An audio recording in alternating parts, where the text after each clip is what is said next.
고린도전서 2장 1절부터 9절까지 말씀으로 십자가만 붙잡으라, 이 제목으로 오늘 말씀을 함께 나눕니다. 자, 우리 신앙생활에 있어서 가장 중요한 것이 무엇이겠습니까? 우리 신앙생활에서 가장 중요한 것, 예배를 드릴 수 있는 예배당입니까? 말씀을 선포하는 목사입니까? 가장 중요한 것은 십자가입니다. 우리 믿음에 있어서 가장 중요한 것은 십자가지요. 예수 그리스도의 십자가를 빼고 나면 우리의 믿음이라고 하는 것에서 남아있는 것은 사실 아무것도 없습니다. 교회에서 우리 성도들의 모임 가운데 십자가를 제거하면 그거는 그냥 사람들의 친교 모임에 불과하다는 거죠. 십자가를 빼고 나면 세상에 도덕적 철학과 다를 것이 거의 없습니다. 세상의 도덕적 철학은 사람이 선한 삶을 살아갈 때 보편적 윤리를 갖추지만 영생에 이르는 구원의 진리는 없기 때문입니다. 따라서 우리 믿음에 있어서 영생에 이르는 진리인 예수 그리스도의 십자가가 빠진다면 세상의 도덕적 철학과 다를 바가 없습니다. 같아지는 거예요. 근데 윤리적인 이야기밖에 없죠. 그런 의미에서 우리는 오늘 십자가만 붙잡으라 라는 제목으로 하나님의 말씀을 묵상하고 우리 믿음이, 저와 여러분의 믿음이 이 십자가 앞에 더욱더 견고해지기를 예수님의 이름으로 축복합니다. 자, 예수 그리스도를 구주로 믿는 성도가 바라봐야 될 것은 오직 우리 예수 그리스도의 십자가입니다. 모든 성도가 예수 그리스도의 십자가만 온전히 바라보고 붙잡는다면 교회는 흔들리지 않고 견고히 설 수 있을 것입니다. 자, 우리가 고린도전서의 말씀을 묵상하고 있는데 바울이 이 고린도 교회에 서신서를, 이 편지를 보낸 이유가 무엇입니까? 비록 서로 출신이 다른 사람들, 생활 환경이 다르고 민족이 다른 사람들이 함께 모여 예배하지만 이들은 모두가 같은 믿음, 우리 주 예수 그리스도를 구주로 믿는 그 믿음으로 함께 모인 사람들이 고린도라고 하는 그 도시에서 믿음으로 하나가 되었죠. 그런데 이렇게 같은 믿음을 가지고 함께 모여 예배하는 이 고린도 교회 안에 성도들이 서로 분쟁했다는 겁니다. 고린도 교회 분쟁의 원인이 무엇입니까? 그것은 그들이 본질을 놓쳤기 때문입니다. 복음의 본질을 놓쳐버리고 다른 것을 붙잡았기 때문에 한 믿음으로 교회에 모였다고 하지만 그들이 서로 다투었습니다. 만일 복음의 본질을 놓쳤다 하더라도 모두가 같은 것을 붙잡았다면 분쟁이 생기지 않겠죠. 이단을 따르는 자들이 그렇지 않습니까? 본질을 놓쳤습니다. 본질을 버렸습니다. 그런데 그들은 하나같이 다른 것을 따라가고 있는 거예요. 본질에서 벗어났지만 다른 것을 따라가니까 그들끼리에서는, 그들 안에서는 분쟁이 없는 겁니다. 그러나 복음의 본질을 놓고 다른 것을 붙잡기 시작할 때 서로가 막 다른 거, 서로 각자가 다 다른 것을 붙잡기 시작할 때는 모두가 각자 원하는 것을 붙잡기 때문에 같을 수가 없는 거예요. 바울은 고린도전서 1장 10절에서 고린도 교회에 권면하기를, 형제들아, 내가 우리 주 예수 그리스도의 이름으로 너희를 권하노니 모두가 같은 말을 하고 너희 가운데 분쟁이 없이 같은 마음과 같은 뜻으로 온전히 합하라 라고 권면했습니다. 무슨 말이냐면 그 고린도 교회 성도에게 너희들 다시 복음의 본질을 붙잡고 하나가 되어라. 모두가 지금 너희들 붙잡고 있는 다른 것들, 본질을 놓친 채 다른 것 붙잡고 있는 것 다 내려놓고 다 하나가 되어라. 복음의 본질을 굳게 붙잡으라 라는 것입니다. 자, 그렇다면 고린도 교회에 복음의 본질을 놓치고 붙잡은 다른 것이 무엇입니까? 그들은 무엇을 붙잡았습니까? 고린도전서 1장 12절 보면 내가 이것을 말하거니와 너희가 각각 이르되 나는 바울에게, 나는 아볼로에게, 나는 게바에게, 나는 그리스도에게 속한 자라 한다는 것이니 라고 말씀합니다. 이 고린도 교회의 성도는 복음의 본질, 이 십자가를 놓쳐버리고 그 복음을 전하는 사역자에 집중하기 시작할 때 분쟁이 생기고 다툼이 일어나게 된 것입니다. 고린도 교회가 다시 온전하게 되고 하나가 되려면 복음의 본질로 돌아가야 됩니다. 십자가로 돌아가야 되죠. 바울은 이렇게 고린도 교회 성도에게 복음의 본질을 붙잡고 분쟁하지 말라라고 권면하는데, 자, 우리가 먼저 살펴봐야 할 것은, 그렇다면 고린도 교회 성도가 왜 복음의 본질을 놓쳤냐라는 것입니다. 그들이 교회에 모였다는 것은 그들이 복음을 듣고 예수 그리스도를 구주로 영접했습니다. 그렇게 모여서 함께 예배합니다. 그런데 그 함께 모여 예배하는 중에 왜 무슨 일로 복음의 본질을 놓쳐버렸냐는 거죠. 바울이 힘써 사역해서 교회를 개척하고 성도를 양육했음에도 불구하고 고린도 교회 성도들은 왜 복음의 본질을 놓치게 되었습니까? 우리는 먼저 그 원인을 살펴봐야 됩니다. 바울은 고린도 교회 성도에게 복음의 본질을 붙잡으라 라고 권면하면서 자기가 어떻게 복음의 본질을 전했는가 하는 것을 말씀하죠. 1절과 2절, 4절과 5절에서 자기가 어떻게 복음을 전했는지 말합니다. 먼저 1절, 2절 보면 형제들아 내가 너에게 나아가 하나님의 증거를 전할 때 말과 지혜의 아름다운 것으로 아니하였나니 내가 너희 중에서 예수 그리스도와 그의 십자가에 못 박히신 것 외에는 아무것도 알지 아니하기로 작정하였음이라 라고 말합니다. 4절 5절에도 보면 내가 내 전도함이 설득력 있는 지혜의 말로 하지 아니하고 다만 성령의 나타나심과 능력으로 하여 너희 믿음이 사람의 지혜에 있지 아니하고 다만 하나님의 능력에 있게 하려 하였노라 라고 말합니다. 바울이 자기의 사역을 이야기하는 것을 통해 지금 고린도 교회 성도가 복음의 본질을 벗어나 다른 것을 붙잡음으로 분쟁하고 다투는 원인을 찾아보길 원합니다. 무엇 때문입니까? 몇 가지로 찾아볼 수 있는데 오늘 본문을 통해 바울은 고린도 교회 성도가 현혹된 몇 가지를 말씀하고 있습니다. 같은 민으로 함께 모였지만 본질을 놓치게 된 것은 몇 가지 것들에게 현혹되었죠. 먼저는 말과 지혜의 아름다운 것에 현혹되어서 복음의 본질을 놓쳤다는 겁니다. 여러분 우리가 성경을 통해 살펴봅니다만 여러분 복음은 생명의 복음은 화려하게 포장되지 않았습니다. 예수님의 사역, 예수님의 공생애 그 3년간의 사역은 그렇게 아름다운 사역이 아니라는 겁니다. 화려하고 아름답고 사람들에게 존경받을 만하고 그런 사역이 아니었습니다. 예수님의 탄생으로부터 공생의 3년의 삶이나 또한 이 땅에서 마지막으로 십자가를 지시기까지 그 사역은 아름답지 않습니다. 사람들이 흠모할 만한 것이 아니라는 거죠. 복음의 본질은 예쁜 꽃과 같이 화려하지 않습니다. 반짝반짝 빛나는 것이 아니에요. 하나님이 세상을 이처럼 사랑하사 독생자를 주셨으니 이는 그를 믿는 자마다 멸망하지 않고 영생을 얻게 하려 하심이라 라는 이 말씀과 같이 아주 단순하고 명확한 것입니다.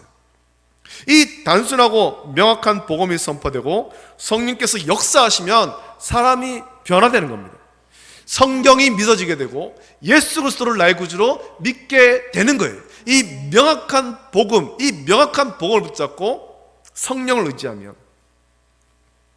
이 단순하고 명료한 복음을 굳이 화려한 미사여구를 사용해서 전할 필요가 없습니다. 꾸밀 필요가 없다라는 겁니다. 간혹 언변이 참 좋은 그런 사역자들이 있습니다. 이렇게 말을 잘하는 사역자 중 대부분은 부흥사가 되기도 하는데 간혹 말로서 사람을 즐겁게만 하고 복음의 본질은 온데간데 없고 말씀 선포가 끝나고 나면 복음은 하나도 가슴에 남지 않고 그저 말씀 시간에 들었던 재미있는 이야기나 기억되는 사람이 있다면 그는 복음을 온전하게 전하는 사람이 아니에요.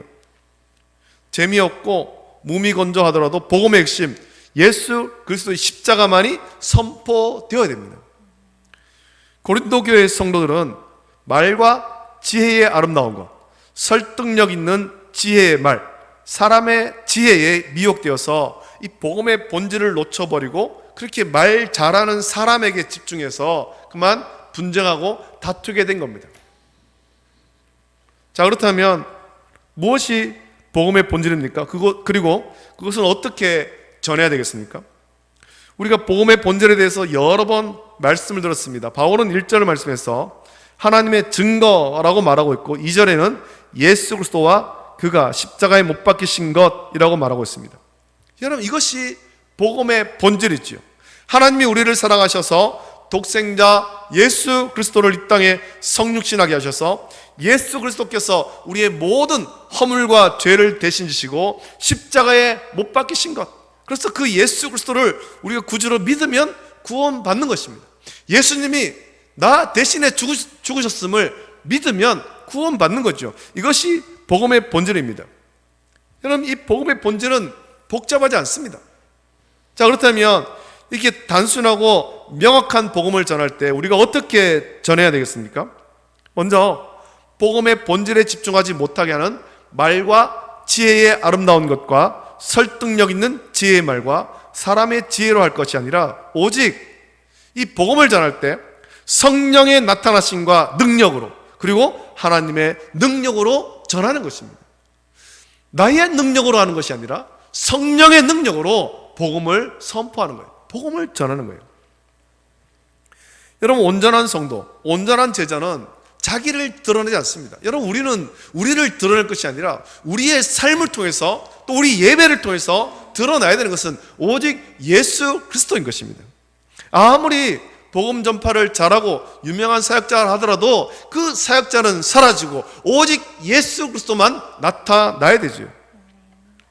우리 속에 들어와서 역사하시는 성령님을 의지해서 복음 전파의 도구로 사용되기를 주저하지 않는 사람이 온전한 성도, 온전한 제자인 것입니다.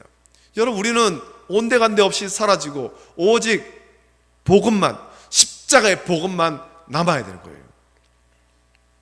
우리가 이 복음의 본질을 전할 때 어떻게 하면 듣는 사람으로 참 매력적으로 들리게 할까 고민하면서 말과 지혜의 아름다운 것과 설득력 있는 지혜의 말, 그리고 사람의 지혜로 전한다면 실패할 수밖에 없습니다. 바울도 그런 실패를 경험하지 않았습니까? 고린도에 가서 복음을 전하기 전에 바울은 아덴에서 복음을 전했습니다. 사도행전 17장 16절부터 34절에 기록되는데, 아덴, 지금의 아테네죠. 그리스 아테네. 바울의 전도 여행 중에서 가장 실패한 곳이 그리스 아테네입니다. 성경에 아덴으로 기록된 그리스 아테네. 이 아테네는 고대 철학의 중심지죠. 그곳에 대해 성경은 기록하기를 사도행전 17장 21절 보면 모든 아덴 사람과 거기에 나그네 된 외국인들이 가장 새로운 것을 말하고 듣는 것 이외에는 달리 시간을 쓰지 않음이더라 라고 말합니다. 바울은 아덴 사람에 대해서 말하기를 범사에 종교심이 많다라고 했습니다. 이 범사에 종교심이 많다라는 것은 그들이 철학적인 연구를 많이 했다라는 거예요. 그리고 그들에게 복음을 전하기 위해서 자기가 가진 모든 철학과 지식을 동원해서 복음을 전했습니다. 그러니까 아덴 사람들에게 자기 나름대로 열심히, 정말 그들을 그 아테네 사람들을 생각하면서 철학적인 용어를 사용하면서 복음을 전했지만 32절 보니까 그들이 죽은 자의 부활을 듣고 어떤 사람은 조롱도 하고 어떤 사람은 이 일에 대하여 내 말을 다시 듣겠다 하니 라고 기록하면서 바울의 복음 사역 중에 가장 실패한 도시가 되어버렸습니다.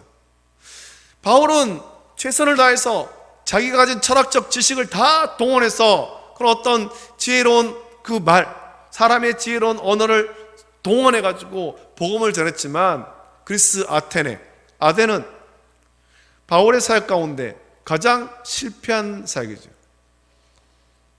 그리고 그 후에 고린도로 와서 아굴라와 브리스길라를 만나서 복음을 전하고 고린도 교회가 세워지게 된 것입니다. 이 그리스 아테네에서의 일을 통해서 바울이 깨달은 것이 무엇입니까? 복음을 전할 때 복음의 본질, 곧 예수 그리스도와 그의 십자가에 못 박히신 것 외에는 아무것도 알지 않기로 작정한 것입니다. 내가 이 복음을 전할 때 사람의 지혜와 아주 아름다운 어떤 그런 말, 아름다운 말로 포장할 필요가 없다라는 거지.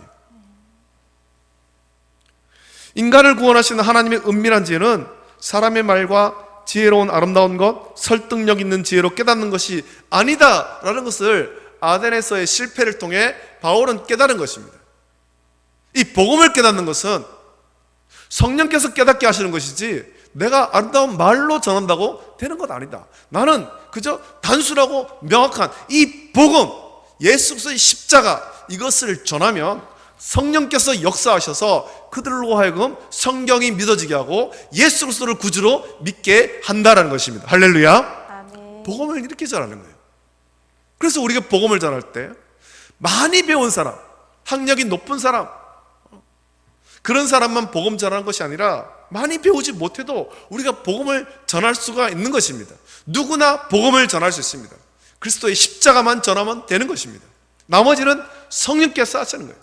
우리는 기도하고 성령을 의지해서 단순하고 명확한 이 복음을 전하면 성령께서 역사하셔서 그 복음을 들은 그 사람이 성령이 믿어지고 예수 그리스도가 믿어지게 되는 것입니다. 우리가 성령의 도구가 되어서 복음을 전할 때 성령께서 물론 우리의 인격과 성품과 재능을 모두 사용하지만 그것을 사용하는 것조차도 오직 성령의 나타나심과 능력으로 해야 하고 믿음을 가지게 되는 것도 결국 하나님의 능력에 있게 하려고 바울은 사용했다는 것입니다.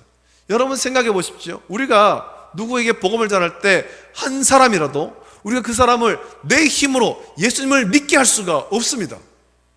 단 한 사람도. 우리는 단지 복음을 전하는 것입니다. 단순하고 명료한 이 복음을 전합니다. 예수님을 구주로 믿게 하는 것은 내가 아니고 성령께서 하시는 것입니다. 그래서 우리가 하나님의 능력으로 성령의 능력으로 복음을 전한 것이죠.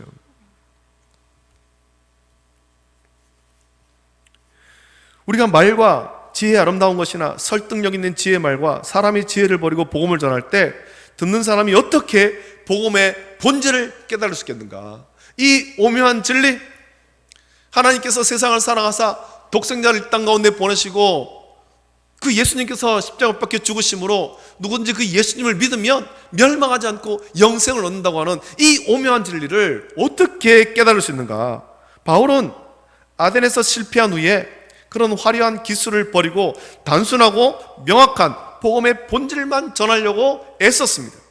자, 그렇게 한 이유는 4절 5절에 기록되는데 복음을 듣는 사람이 복음을 전하는 사람을 보는 것이 아니라 오직 그 속에서 역사하시는 성령의 나타나심과 능력을 보게 하며 또한 마침내 그렇게 복음을 듣고 믿음을 가질 때 그 믿음이 사람의 어떤 지혜로운 말과 설득력 있는 말로서까지는 말로서까지는 것이 아니라 오직 하나님의 능력에 있게 하기 위함이다 라고 바울은 말하고 있습니다. 복음의 본질은 십자가만 붙잡도록 하기 위함이라는 것입니다. 복음을 전하는 사람을 보는 것이 아니라 복음을 전하는 그 사람 속에 있는 복음, 성령의 역사, 그것을 보는 거예요. 복음을 전하는 사람을 보는 것이 아니라 또 그가 사용하는 화려한 언변을 좋아할 것이 아니라 오직 복음, 오직 십자가에 못 박히신 예수 그리스도만을 바라보도록 하기 위함이다라는 겁니다. 우리가 복음을 전할 때 화려한 언어 기술을 사용해서 그가 교회에 나오더라도 성령께서 역사하지 않으시면 그는 복음의 본질을 깨달을 수가 없습니다. 우리가 해마다 지난주에 됐습니다만 새생명 전도 축제를 합니다. 초청해서 예배합니다. 우리가 그 초청하기까지 계속해서 기도해야 되는 이유는 하나님, 성령께서 역사하셔서 우리 초청 대상자가 교회에 왔을 때 예배할 때 앞에 서 있는 목사를 보는 것이 아니라 우리 가운데 역사하시는 성령님을 보게 하시고 십자가에 못 박히신 예수 그리스도를 만나게 하여 주시옵소서. 기도해야 되는 거예요. 기도해야 되는 거예요. 그래서 그분들이 교회에 왔을 때 복음을 듣고 예수 그리스도를 만나면 변화되는 것입니다. 우리의 힘으로는 예수님을 믿게 할 수 없지만 성령께서 역사하시면 예수님을 믿게 되는 거죠. 복음의 본질을 깨닫게 되는 것입니다. 반대로 여러분, 우리가 화려하지 않아도 또 오히려 몸이 건조하거나 너무 단순하게 복음을 전해도 성령께서 역사하시면 복음의 본질을 깨닫게 됩니다. 왜냐하면 복음의 본질, 이 하나님이 세상을 사랑하사 독생자를 주시고 누구든지 그를 믿는 자마다 멸망하지 않고 영생을 얻는다는 이 진리에 대해서 바울은 오늘 본문 7절 8절에 오직 은밀한 가운데 있는 하나님의 지혜를 말하는 것으로서 곧 감추어졌던 것인데 하나님이 우리의 영광을 위하여 만세 전에 미리 정하신 것이라. 이 지혜는 이 세대의 통치자들이 한 사람도 알지 못하였느니 만일 알았더라면 영광의 주를 십자가에 못 박지 아니하였으리라 라고 말씀하고 있습니다.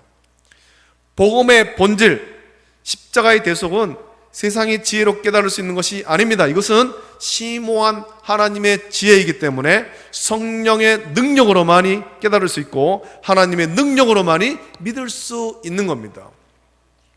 우리 어떤 화려한 언어 기술로 단 한 사람도 예수 그리스도를 구주로 믿게 할 수가 없습니다. 다만 우리는 성령을 의지하여서 성령의 도구가 되어서 그들에게 복음을 전할 뿐입니다.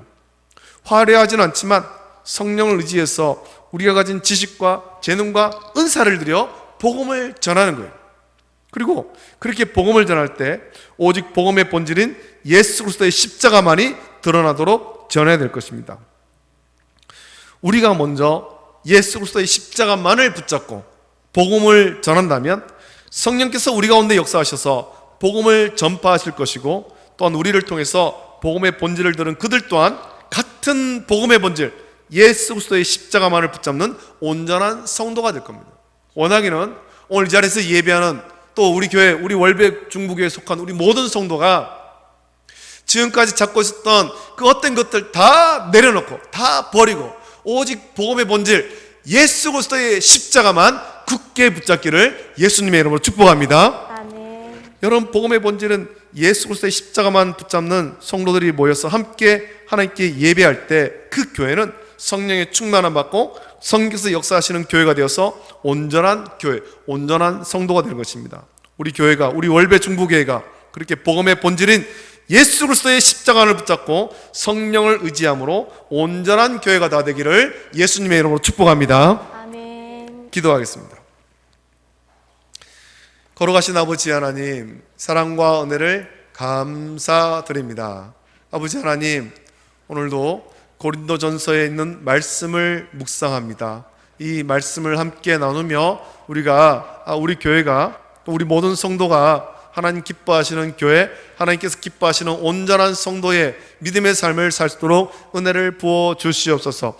고린도 교회가 한 복음을 듣고 바울을 통해서 복음을 듣고 교회가 세워지고 그들이 같은 믿음으로 함께 모여 예배했지만 점차 복음의 본질을 붙잡지 못한 채 복음을 전하는 사역자들을 바라보고 사역자들에 집중하다가 그만 복음의 본질을 놓친 채 서로 분쟁하고 다퉜습니다.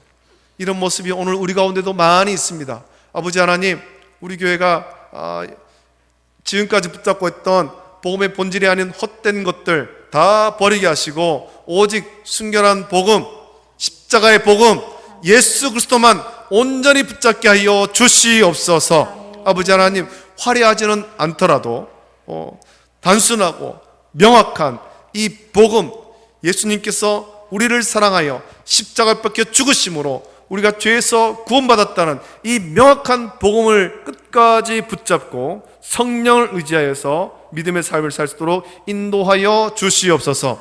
지난주에 우리 예배에 참석한 그런 어떤 초청자들도 아버지 하나님, 그들 마음속에 성령께서 역사하셔서 그날들은 그 복음을 깊이 묵상하게 하시고 또 성령께서 그들 가운데 역사하사 성령이 믿어지고 예수 그리스도가 구주로 믿어지는 역사가 있도록 은혜를 부어 주시옵소서. 감사하며 거룩하신 예수님의 이름으로 기도드립니다. 아멘.